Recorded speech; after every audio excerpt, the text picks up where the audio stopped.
ఆంధ్రప్రదేశ్ రాజధాని నిర్మాణానికి ప్రపంచ బ్యాంక్ తాజాగా శుభవార్తను అందించింది. రాజధాని అమరావతి నిర్మాణాల కోసం ఇదివరకే ప్రపంచ బ్యాంక్ 6,700 కోట్లు మంజూరు చేయగా, ఇందులో మొదటి విడత రుణంగా 3,535 కోట్లు విడుదల చేసింది. ఈ నిధులు ఈ రోజు రాష్ట్ర ప్రభుత్వ ఖాతాలో జమ కానున్నాయి.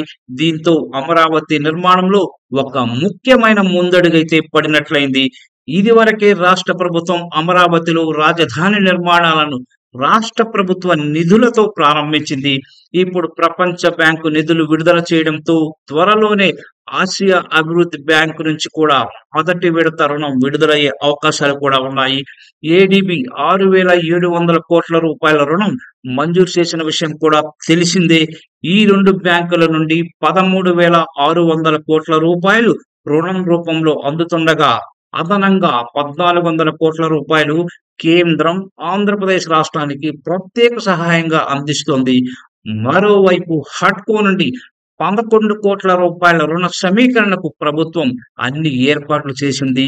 దీనికి సంబంధించిన అనుమతి లేఖ కూడా రాష్ట్రానికి అందింది. అంతేకాకుండా జర్మనీకి చెందిన ఆర్థిక సంస్థ నుంచి మరొక 5,000 కోట్ల రూపాయల రుణం తీసుకునేందుకు ప్రభుత్వం చర్యలు చేపట్టింది.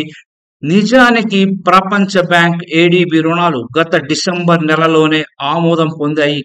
ఆ క్రమంలో ఈ సంవత్సరం జనవరిలోనే బ్యాంకుల నుంచి మొదటి విడత నిధులు రావాల్సి ఉంది. అయితే అమరావతి రాజధానిగా పనికిరాదని, రుణం ఇవ్వవద్దంటూ కొందరు ఆ బ్యాంకులకు లేఖలు రాశారు.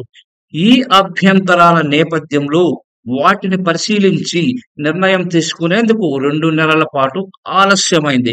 చివరికి మొదటి విడత నిధులు విడుదల కావడంతో అమరావతి రాజధాని పనులు వేగవంతం అయ్యేందుకు మార్గం సుగమం అయింది.